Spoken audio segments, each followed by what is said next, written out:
Buenos días a todos. Les saluda el ingeniero Mauricio Valencia para servirles. Muchas gracias por estar conectados. El tema de hoy, vamos a hablar de tortillas, la masa para tortillas, pan dulce, bolillo, los conservantes, dicho aquí como un poco mañosamente que esconden. La verdad es que no están tan escondidos porque los ponen en las etiquetas los fabricantes, pero lo importante es que vamos a poder identificarlos, algunos los vamos a poder analizar, como vamos a hacer una pequeña práctica aquí en vivo.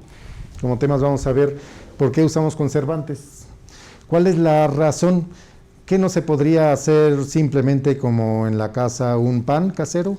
Pues sí se puede, pero dependiendo de lo que estemos necesitando, estemos persiguiendo obtener, sobre todo en cuanto a pues calidad, duración del producto, vamos a tener que usar tarde o temprano conservantes. Si queremos un producto rico, sencillo, natural a corto plazo, es decir, que no nos dure tanto, pues vamos a tener que usar pocos o nada de conservantes. Así es, digamos, la industria de la panificación y el pan artesanal y todo eso que vemos en las panaderías, etcétera, o en las plantas grandes fabricantes de pan. Los conservantes químicos contra los naturales, ¿cuáles podrían ser unos que podrían considerarse menos influyentes o menos dañinos en los productos industriales? ¿Y cuáles otros podríamos usar de manera casera o artesanal? ¿Y cuáles son, así digamos, no tan detalladamente, pero cuáles podrían ser los efectos en la salud? Si realmente son con la palabra conservadores o conservantes ya nos trae un cierto recuerdo a que es un químico y que aparte por ser químico es dañino. Pues vamos a ver más o menos cuáles son los mitos y realidades, algunos de los pocos, porque esto se presta a muchísimo estudio, pero algunos de los pocos que se pudieran mencionar.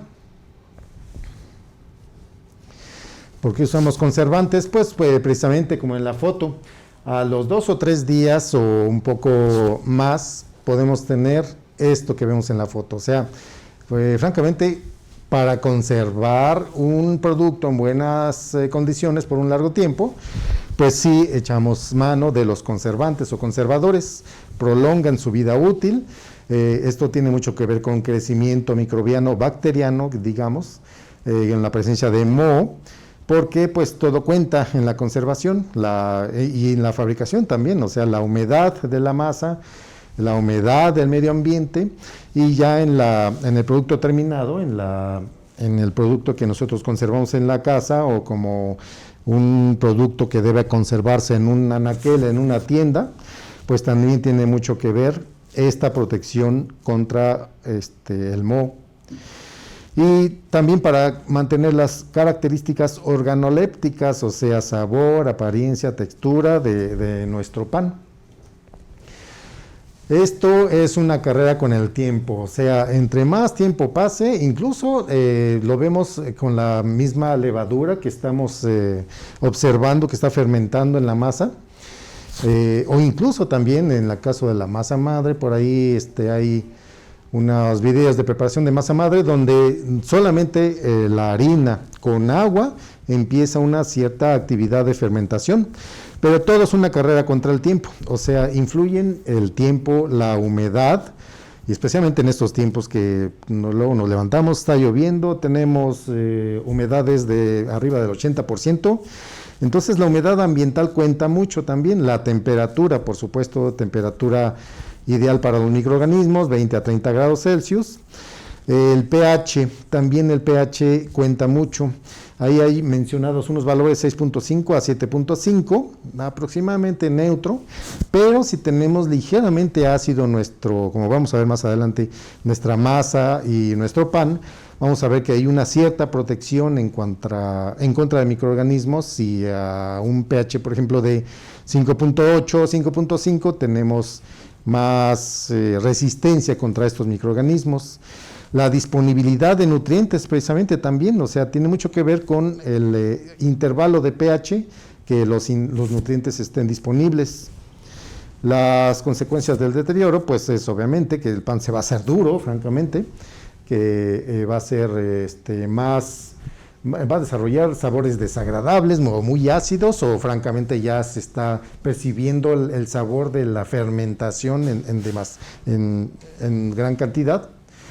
Los mohos precisamente, y la producción de micotoxinas, que esas sí son tóxicas, son dañinas, ¿no? Porque realmente pues los microorganismos viven de eso y afectarían al ser humano. La función de los conservantes, pues como ya vimos, es antimicroorganismos, extiende la vida útil, es decir, si un pan casero podría durar 2 o 3 días, un pan industrial con los debidos conservadores o conservantes puede durar días o semanas. Y también el control de la humedad, como decíamos, tanto en la masa como en el medio ambiente, y el pH, que contribuyen a que se inhiba el crecimiento bacteriano y de los mohos. ¿Cuáles son algunos conservadores comunes en la panadería? Sobre todo en la panadería industrial. Lo que van ustedes a leer en etiquetas, en el reverso de los paquetes de tortillas, de trigo, de maíz, y en mayor grado yo he visto muchos de estos conservantes en los panes de caja, por ejemplo. Hay muchísimas versiones de panes de caja que tienen, precisamente por la variedad de productos que hay ahora, que los integrales, que los de masa madre, etcétera. Incluso ya hay unos industrializados con masa madre, van a ver ustedes en los anaqueles de las tiendas, pero si ustedes ven el reverso de esos paquetes, van a encontrarse con varios de estos compuestos químicos, que principalmente son sales como el propionato de calcio, sorbato de calcio, benzoato de sodio, ácido sórbico, esteres de glicerol, ácido acético. Es decir, ya son conservadores naturales, como por ejemplo puede ser el vinagre. Una pequeña cantidad de vinagre puede contribuir a acidificar nuestra masa. El ácido acético, los cultivos de masa madre, como les digo, si ustedes dejan por allí una simple mezcla de una harina con agua, con el tiempo, y es más, tiene mucho que ver, digamos, hay mucho contraste entre el tiempo empleado en la fabricación de pan en la industria con la preparación de pan a nivel artesanal y a nivel casero, porque una masa madre puede llegar a durar unos 3, 4, 5 días para que haga una fermentación correcta, e incluso todavía más, y es un proceso muy, muy lento. Y toda esa actividad que podría ser, digamos, generada por simples elementos como la harina y el agua, tiene actividad de fermentación. Entonces empiezan, a través del tiempo, empiezan a aparecer unas burbujitas en medio de la masa, y empieza a aumentar su volumen, esa masa madre que nada más tenía 2 elementos y que ya está haciendo su fermentación. Bueno, ese es, digamos, el proceso largo, el proceso casero o artesanal. Otros conservantes son aceites esenciales, canela, orégano, extracto de romero o los fermentos lácticos. Aquí el pH es clave para entender el proceso. No nada más es importante medir la cantidad de conservadores, sino el pH en el cual se van a desarrollar tanto los sabores como el crecimiento o el desarrollo de la levadura y todos los conservadores. Entonces, cuando tenemos un pH óptimo, se habla más o menos de un 5.5 a 6, 6.0. Es un intervalo bastante cerrado, pero créanme que con la adición de diferentes conservadores, y sobre todo de los ácidos, como el ácido cítrico, ácido sórbico, como habíamos mencionado, el pH del pan empieza a cambiar inmediatamente. Es más, hay unas muy pequeñas cantidades que hay que agregar de estos ácidos. Por ejemplo, hoy vamos a hacer una masa con un poco de ácido cítrico. Pues con una pequeñísima cantidad va a cambiar el pH y las propiedades, incluso las organolépticas, como el sabor, porque pues son digamos, ingredientes de mucho cuidado, de mucha exactitud y precisión al momento de estarlos midiendo, tanto para preparar la masa, o sea, en la medición de los componentes para integrar la masa, como después también, como vamos a ver en la parte práctica, medirlos por diferentes medios. Ya vamos a ver cómo. Bueno, entonces, el pan de masa madre es ligeramente más ácido. Vean que va de 4.5 a 5.0. Entonces, esto es como una acidez natural que se logra con esta masa y, por supuesto, reduce los valores de pH. Y los valores para pH de tortillas tradicionales son menos ácidas, son de 6 a 6.5, es decir, de estos tres valores son los más altos.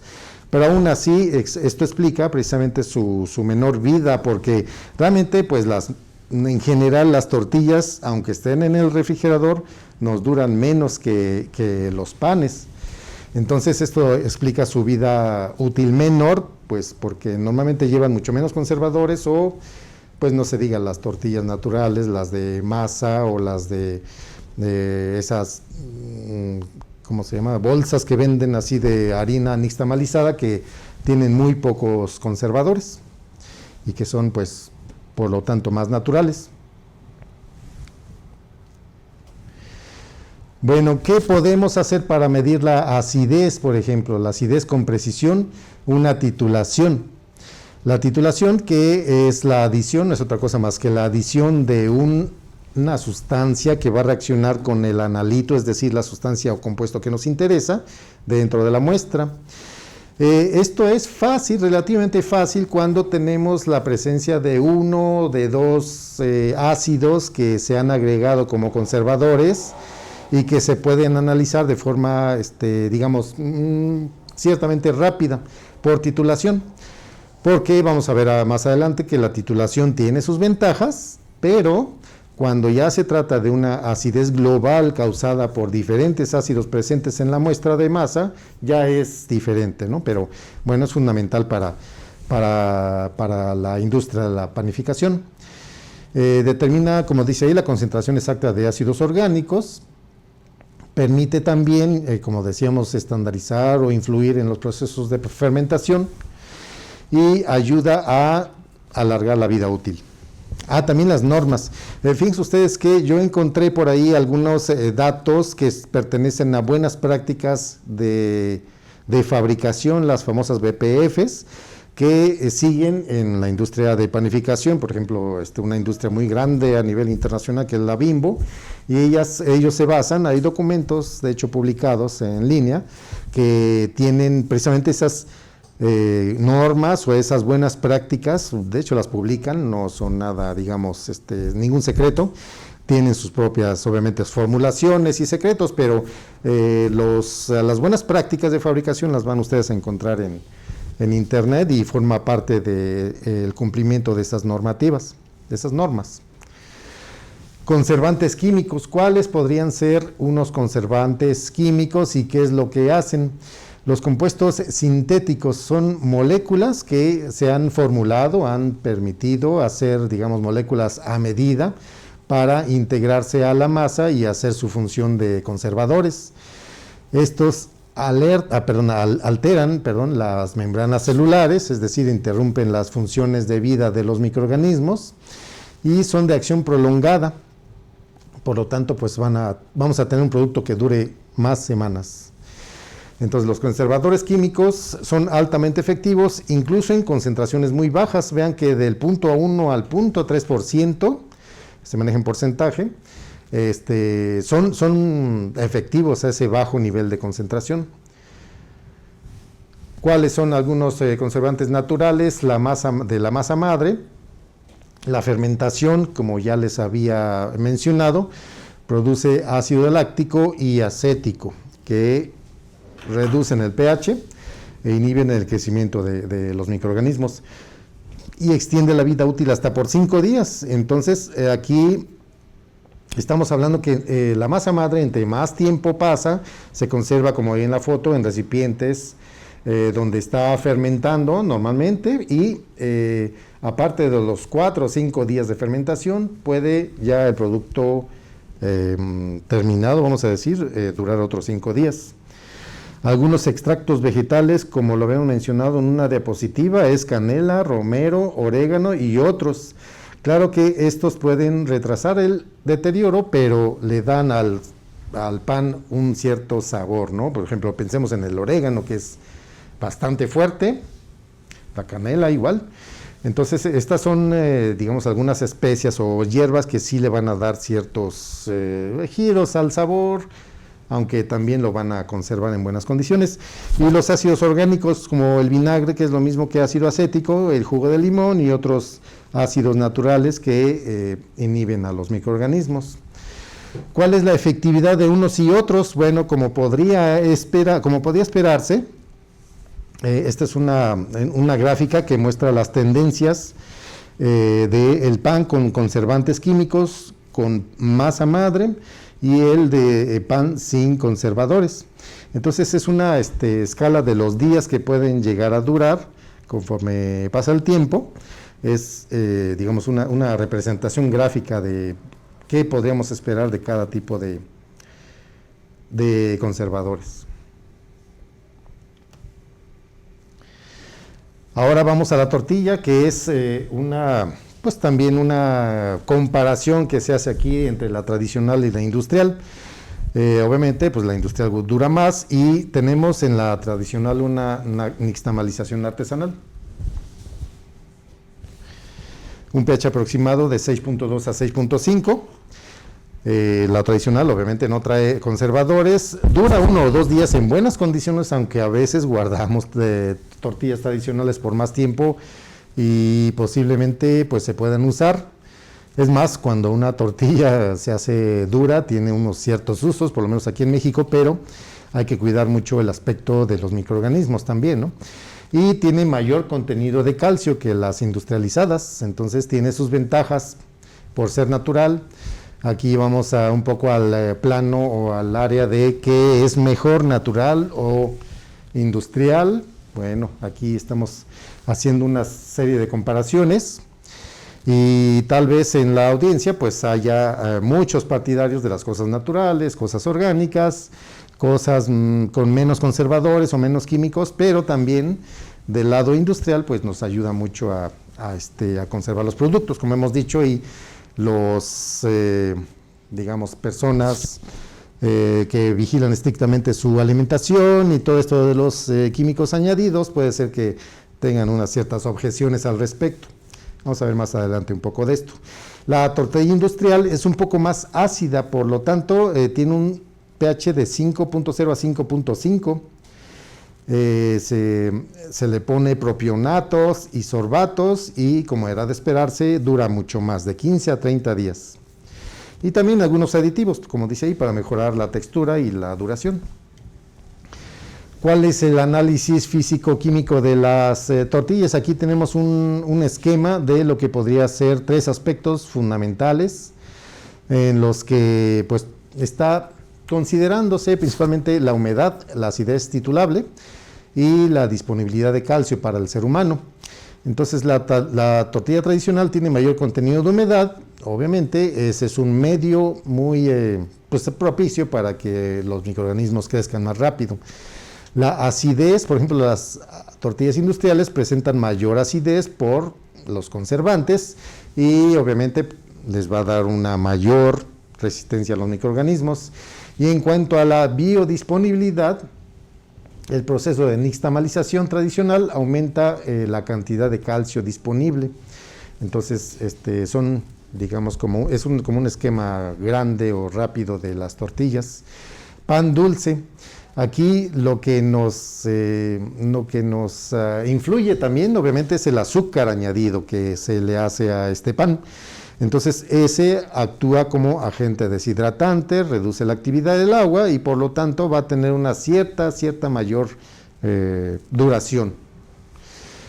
Y también las grasas, porque mantecas y aceites lo que forma una capa que reduce la humedad y el oxígeno disponible para los microorganismos, y los conservantes específicos que suelen ser para este tipo de pan, propionato de calcio, sorbato de potasio y, como veíamos, en bajas concentraciones del orden de 0.1 a 0.3%. ¿Cómo identificar los conservantes en el etiquetado? Bueno, van a ver ustedes la próxima vez que vayan al súper o a una tienda, deténganse un poco para identificar estas sustancias que no son propiamente químicos dañinos, ¿no? Vamos a ver más adelante, sino más bien que sepamos identificar en un momento dado cuáles son algunos de los conservadores que trae nuestro producto y pues eso que nos vamos a comer, ¿no? O sea, eso para los puristas de la alimentación y todos los nutriólogos puede ser una especie de peligro, y que por ahí hay algunos podcasts que dicen que si no puedes leer fácilmente algún ingrediente, ese no te lo comas, no te lo metas a la boca, porque pues podría parecer aquí leer difícilmente el ácido propiónico o propionato de calcio, de potasio, ácidos benzoicos. Todo eso es, digamos, los conservantes comunes en la industria, pero pues como les digo, hay unas ciertas objeciones de las personas que se dedican a la nutrición y que van siempre a preferir los productos naturales, ¿no? Bueno. Pero hay algunos otros términos que están enmascarados, eso sí lo he visto yo en las etiquetas. Si bien luego se lee ácido cítrico, ácido propiónico, etcétera, también los enmascarados que suelen venir con frases como estas. Y les agregamos allí, dice la etiqueta, agentes para mantener la frescura. ¿Cuáles agentes? No sabemos. Reguladores de acidez, mejoradores de masa para mantener la calidad, estabilizadores, y lo que es peor, a veces colorantes y saborizantes artificiales. Eso ya es el extremo, ¿no? Y eso ya tiene obviamente otro objetivo de mejorar el producto y hacerlo más atractivo al gusto e incluso a la vista para atraer más clientes.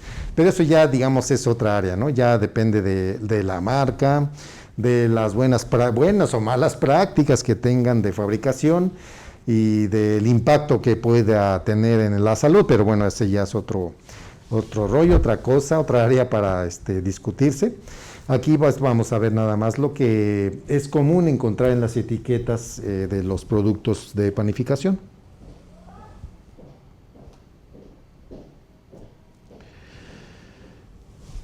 Bueno, entonces,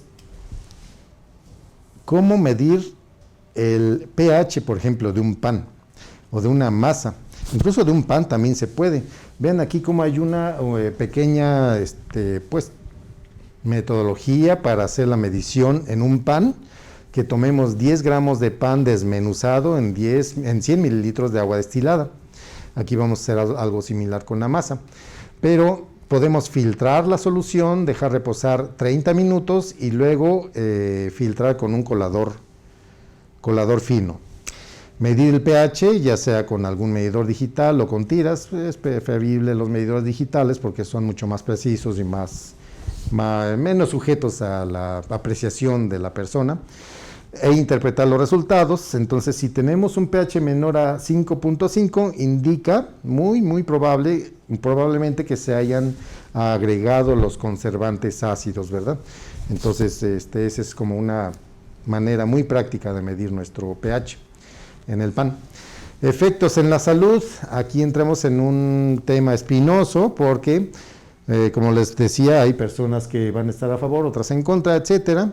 Entonces, los mitos comunes cuando se trata de algún químico y que viene en los alimentos es que causan cáncer, ¿no? Entonces, eso es una generalidad, algo que no es válido siempre. Algunos productos podrían tener algún aditivo que pudiera ser en ciertas dosis, es importante, en ciertas dosis pudiera causar enfermedades, pero en las muy bajas cantidades que tienen normalmente los productos, pues no. O sea, eso es como una especie de sensacionalismo o amarillismo que a veces se genera alrededor de los conservadores. Los productos naturales no tienen conservadores, pues también podría ser un mito, porque simplemente el agregar un ácido cítrico a una masa para que dure más tiempo es un conservador, ¿no? Entonces también podría ser un mito. Por eso está aquí todo entre comillas, porque son citas de algún lugar. Los conservantes eliminan todo el valor nutricional. Pues ya me quiero imaginar al propionato y al sorbato comiéndose a todos esos nutrientes, ¿no? Pues la verdad es que esto también podría ser un mito. Hay ciertos productos que sí, por la formulación son menos nutritivos que otros, pero pues esto de que los los conservadores se comen todo o eliminan todo el valor nutricional, pues sería un mito. Y los productos sin conservadores son siempre más saludables. Esto también está sujeto a, pues siempre al juicio y así de andar haciendo, digamos, algunas críticas de que, bueno, sí, está bien que el pan de masa madre es menos dañino que el industrializado. Eso pudiera ser cierto, pero ¿qué hay de los carbohidratos, que son carbohidratos simples, que trae desde una masa madre o hasta un pan industrializado, que nos dicen que no debemos comer, que debemos comer los carbohidratos complejos, provenientes de, pues, ya sea de semillas, de las verduras, de etcétera, frutas? Entonces, esto pudiera ser también un mito, ¿no? Los productos sin conservadores son siempre más saludables, pues también todo depende de las dosis. Imagínense que alguien desayune, coma y cene pan con masa madre, un pan muy saludable, pero ¿qué tal? Empieza a ganar peso, a tener muchos carbohidratos de ingesta, y pues ya no fue tan saludable el pan de masa madre. Como vamos a ver más adelante, el veneno está en la dosis, así, tanto a nivel de ingredientes como de lo que nos comemos. Si comemos mucho pan, pues vamos a ganar peso. Bueno, las realidades científicas, los conservantes aprobados son seguros en dosis permitidas. Eso sí, está bien regulado, y las dosis, como decíamos, el veneno está en las dosis. Las dosis permitidas son dosis, digamos, que vienen en los panes, pero que son bien medidas, bien probadas. Obviamente, si como con el pan de masa madre, si vamos a comer mucho pan industrializado, pues nos va a hacer daño, no nada más en el peso, sino también en las dosis que nos estamos comiendo de conservadores. Entonces todo va ligado, ¿no? Entonces, si bien las dosis en un pan que nos comamos de vez en cuando no nos va a hacer daño, por supuesto, pues ya comiendo muy seguido, pues obviamente todo hace daño. Hasta tomar demasiada agua, ¿no? A veces dicen que nos hace daño, nos van pasando 3 o 4 litros, ya el organismo no lo puede aceptar. Bueno, algunos pueden causar reacciones en personas sensibles. Eso es cierto, porque pues no todos tenemos la misma resistencia o la misma sensibilidad a algunos componentes. Los benzoatos pueden provocar problemas en asmáticos. Bueno, esa es una realidad científica también. Y el pan sin conservantes o conservadores puede desarrollar micotoxinas dañinas. Podría ser, pero en un pan ya que estuviera pero de plano muy deteriorado. Aquí todo tiene que ver también con el tipo de personas que están consumiendo los panes. Entonces, si yo me quiero meter muchos panes industrializados, pues es mi rollo. O si me quiero meter también mucho pan de masa madre, también es mi responsabilidad. Entonces, todo tiene sus consecuencias, sea panificación industrial o de artesanal. Bueno, en niños pequeños, por ejemplo, el sistema metabólico en desarrollo, con menor capacidad para procesar los aditivos, ¿sí? Obviamente, cuando estamos dándole a un niño exceso de aditivos, de conservantes, pues va a tener sus consecuencias en su metabolismo. Las mujeres embarazadas, por supuesto, hay que tener mucho cuidado, porque puede tener mucha influencia estos nitratos, sobre todo yendo a otro alimento, los nitratos incluidos en los embutidos, pero a gran cantidad, ¿no? Entonces también, como siempre, hay que moderarse en el consumo, pero cuidado con las mujeres que están embarazadas. Las personas con asma también tienen mayor sensibilidad a sulfitos y benzoatos, que pueden desencadenar algunas situaciones críticas. Y alguna persona que tenga una tolerancia específica, por ejemplo, a los sulfitos, eso es típico, y no puede comer ya sea alguna fruto seco que venga deshidratado o los mismos panes. Entonces, eso también depende mucho de la situación de las personas, del estado de salud. ¿Cuáles son las alternativas y recomendaciones para un consumidor? Pues sí, si vamos a consumir pan de vez en cuando, está bien elaborar la masa madre, cultivar levaduras naturales para hacer pan, y pues incluso se habla por ahí que este tipo de pan tiene mayor digestibilidad o mayor facilidad para la digestión. Congelar porciones, dice aquí, dividir el pan fresco Dividir el pan fresco en porciones y congelar para mantener la frescura sin conservadores. Eso sería también una buena recomendación. Y leer las etiquetas para que, pues, sí, un pan nos puede gustar mucho, pero si leemos la etiqueta y tiene muchos aditivos, como que un poco más de la cuenta, van a ver ustedes unas listas, unas etiquetas que son francamente kilométricas y otras que son menos. Allí, pues ya a criterio de cada quien hay que elegir los que menos aditivos tengan. Entonces, esto es la reflexión final, como pues la conclusión, de que debe haber un balance entre un pan artesanal, casero, tradicional y la seguridad alimentaria que nos pudiera ofrecer. Entonces, hay un balance que, como siempre, es difícil lograr los balances, pero hay que tomar en cuenta que los conservantes cumplen un papel importante en la, sobre todo, seguridad de los alimentos básicos como pan y tortillas. Hay que informarse bien para tomar decisiones conscientes, como la cuestión esta de leer o por lo menos identificar los conservadores y tratar de evitar los que más lista de conservadores muestran. Y el valor de lo tradicional, las técnicas tradicionales como la masa madre ofrecen alternativas con beneficios nutricionales, mayor digestibilidad, como decíamos. Bueno, pues aquí ya tenemos los instrumentos, los medios para hacer la parte práctica. Vamos a hacer una medición de ácido cítrico, el cual es un conservador y también da ciertas características a la masa. Pero vamos a hacer una determinación de la cantidad de ácido cítrico en nuestra muestra. Nuestra muestra, que ya hemos preparado anteriormente, como lo mostramos, es esta, una masa muy parecida a una masa madre, sencilla, con un poco de ácido cítrico. Se trata de determinar en esta muestra la cantidad de ácido cítrico mediante una reacción química que vamos a hacer. Vamos a hacer reaccionar ese ácido cítrico con hidróxido de sodio, aquí está en este frasco, y vamos a tratar de que esa reacción se cuantifique, es decir, que tengamos los medios para que la reacción se lleve a cabo y podamos determinar de manera estequiométrica, es decir, con las relaciones de combinación de las sustancias, que nos sirve para agregar precisamente un titulante a una muestra. En esta muestra tenemos ácido cítrico, la vamos a hacer reaccionar con hidróxido de sodio. Entonces, aquí se trata de que tenemos un elemento detector, que es el electrodo de pH.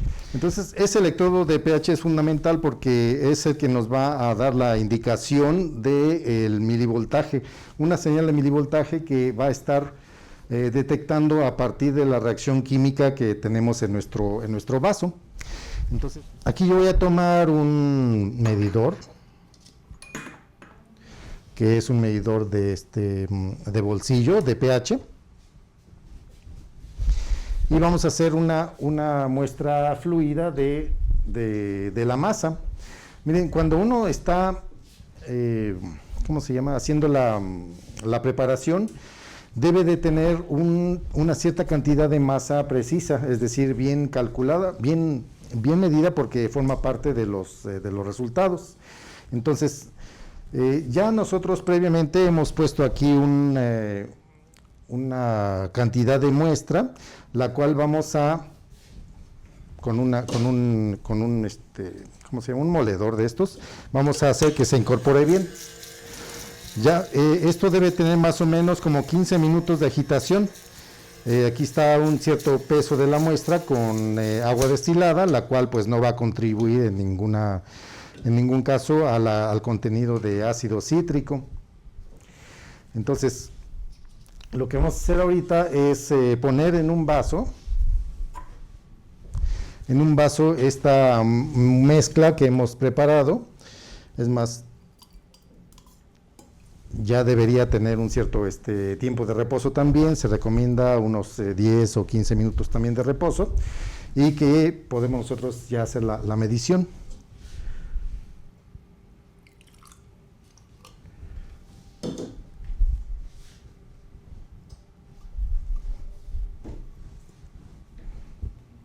Un momento. Aquí lo importante también es elegir los equipos adecuados para hacer la medición, por ejemplo, del pH.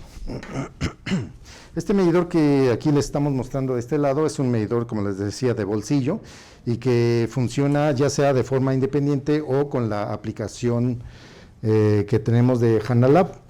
Es una aplicación que ustedes pueden descargar de forma gratuita, que está disponible para Android y para iOS en las respectivas tiendas, y que nosotros podemos comunicar con nuestro teléfono celular. Entonces en un momento vamos a ver si ya está conectado, un momento, porque aquí podemos hacer un registro de las mediciones, tanto a nivel puntual instantáneo o también con con la funcionalidad de almacenar la información en nuestro teléfono celular. Vamos a poder almacenar todas las lecturas, ya sea por intervalos de tiempo o también por puntos nada más, o por mediciones puntuales. Este equipo ya está comunicado con entonces ahorita vamos a hacerlo funcionar, porque esto podría ser útil para las líneas de producción, cuando tenemos un equipo así de pequeñito, pero no es tan como configurable o no se complementa con una aplicación como esta, pues entonces ya tenemos una cierta desventaja. Sin embargo, con podemos tener nosotros la medición puntual y en línea de producción, ya sea hacerlo directamente en la masa, de hecho por eso tiene una punta cónica, porque está pensado para hacer una penetración en los semisólidos, o bien en una solución como la que hemos preparado de nuestra muestra, una solución ya fluida, lo que nos va a dar pues más facilidad de la medición y aparte un poco más de facilidad en la limpieza del electrodo, porque recuerden que estos electrodos pues con el tiempo se podrían incrustar. Está hecho para esa aplicación, no es tan fácil, pero se podrían incrustar de una masa y ya los puede afectar en cuanto al funcionamiento. Entonces aquí tenemos, está un poco bajo este valor de pH, pero es la manera de hacer la medición. Como siempre vamos a hacer un enjuague.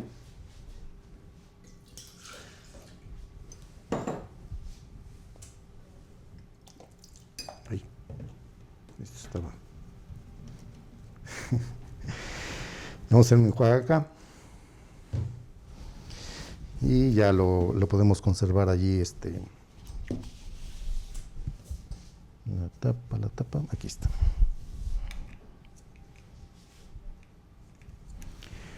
Bueno, lo que sigue es hacer una determinación del ácido cítrico en nuestro titulador. Como el método ya lo tenemos configurado, pues ya va a ser mucho más fácil. El método solamente se configura una vez y de ahí en adelante todas las muestras que podemos llegar a tener pues son más fáciles, porque es nada más poner la muestra y ya tener los resultados. Entonces vamos a colocarlo de este lado. Voy a colocar acá nuestro medidor.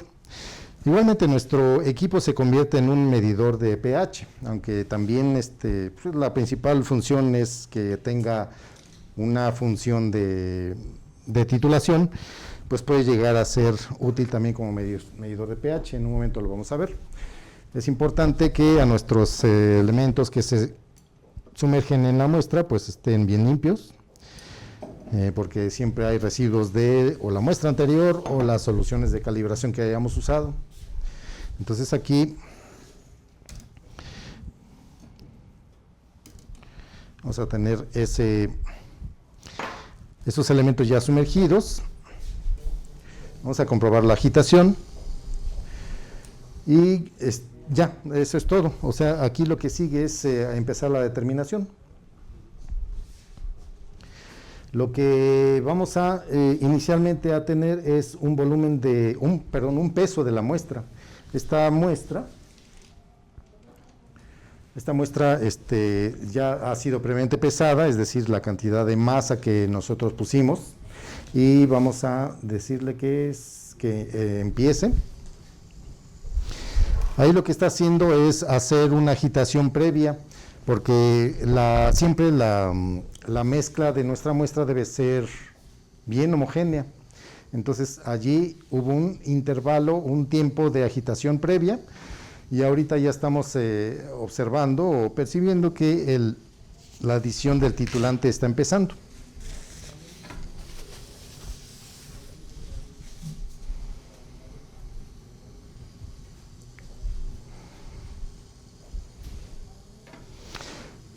Bueno, aquí es importante que cada titulación que hagamos nos las haga, digamos, de una manera, ¿cómo se dice?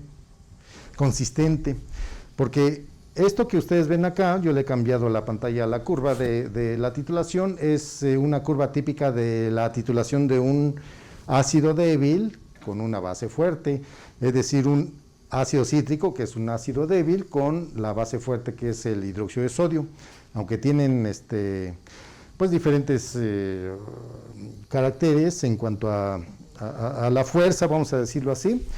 Se pueden manejar de forma, digamos, de forma conveniente las concentraciones. Estamos usando 0.1 normal del hidróxido de sodio y la concentración del ácido cítrico, que vamos a ver en un momento.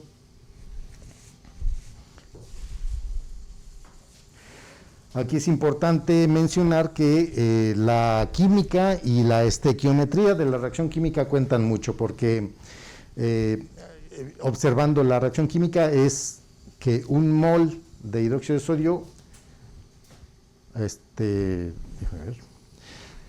va a reaccionar en una relación de 3:1.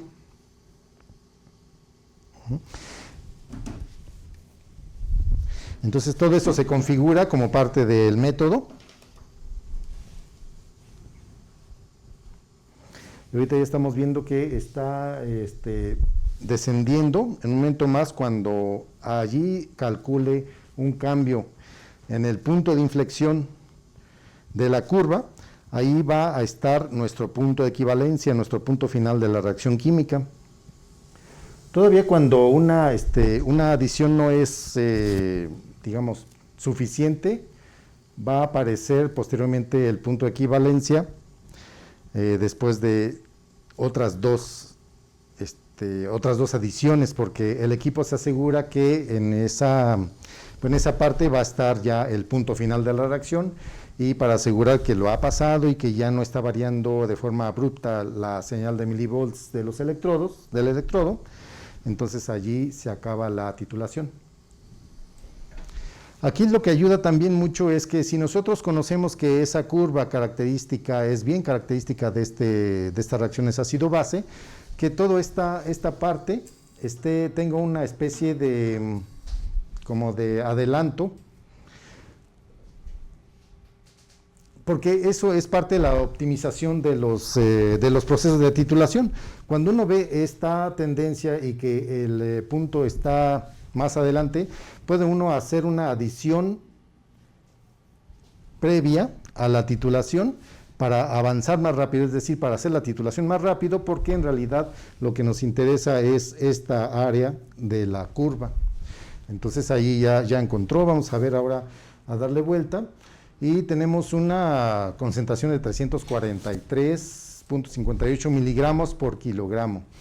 Esto pues más o menos está bajo, yo diría, porque los valores para una buena masa que está elaborada correctamente serían valores típicos de 500, es un intervalo amplio de 500 hasta 2000 miligramos por kilogramo. Esto es demostrativo, pero bueno, es una opción para hacer un análisis del contenido de ácido cítrico en masa, ¿no?